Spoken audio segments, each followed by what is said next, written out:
From the National Newsroom of the Canadian Press, I'm Karen Rebo. BC Jobs Minister Ravi Kahlon calls it the largest red tape reduction in Canada's history, and just the beginning. Ottawa and all provinces and territories have signed a deal to knock down internal trade barriers across the country.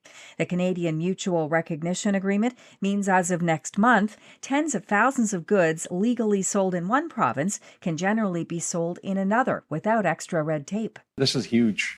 When I was the minister in this ministry 7 years ago, we were talking about this and not much happened until the U.S. administration took the actions that they did. We do want to see this expand. Food, beverages, tobacco, plants, and animals are currently excluded from the agreement, but business and industry hope food, alcohol, and services can be included very soon.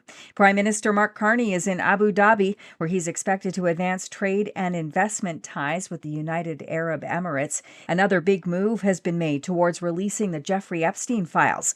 U.S. President Donald Trump signed the bill last night, ordering the Justice Department to release all its files on the convicted sex offender within 30 days. ABC News reporter Pierre Thomas asked for some details.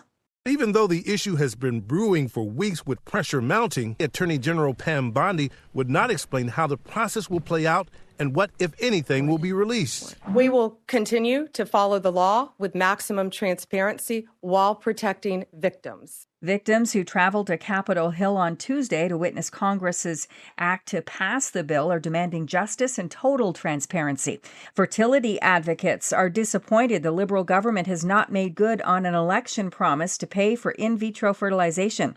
The Liberals pledged to cover $20,000 per cycle of IVF, but there's no money set aside in their recent federal budget.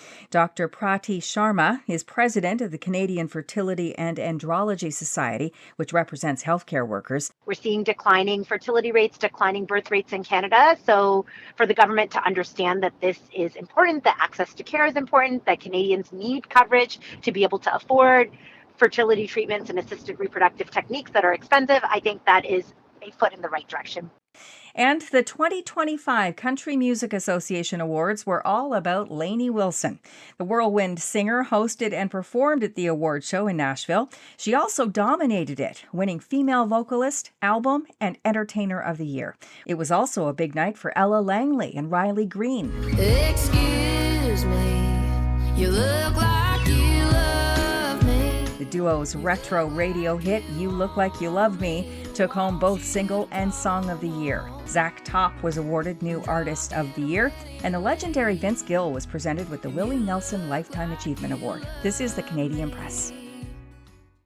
In sports, 5 Canadian teams will hit the ice tonight in the National Hockey League. They'll include the Toronto Maple Leafs, hosting the Columbus Blue Jackets after snapping a 5-game losing skid. The Montreal Canadiens will try to end a 4-game skid at home against the Washington Capitals, and the Edmonton Oilers will be in Tampa Bay. The Oilers are coming off a 7-4 loss to the Washington Capitals last night.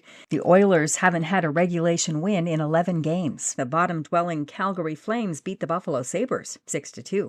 The red-hot Toronto Raptors are off tonight after last night's 121-112 win in Philadelphia. Toronto improved to 10-5 on the season with a 5th straight victory. In the NFL, the Buffalo Bills will try to make it 4 wins in 5 games tonight when they take on the Houston Texans. The 7-3 Bills visit the 5-5 Texans after quarterback Josh Allen threw 3 passing touchdowns and ran for 3 scores in last week's win over Tampa Bay. From the Canadian Press, I'm Karen Rebo. Thanks for listening. Don't forget to follow and subscribe. For more of today's top stories, visit thecanadianpressnews.ca.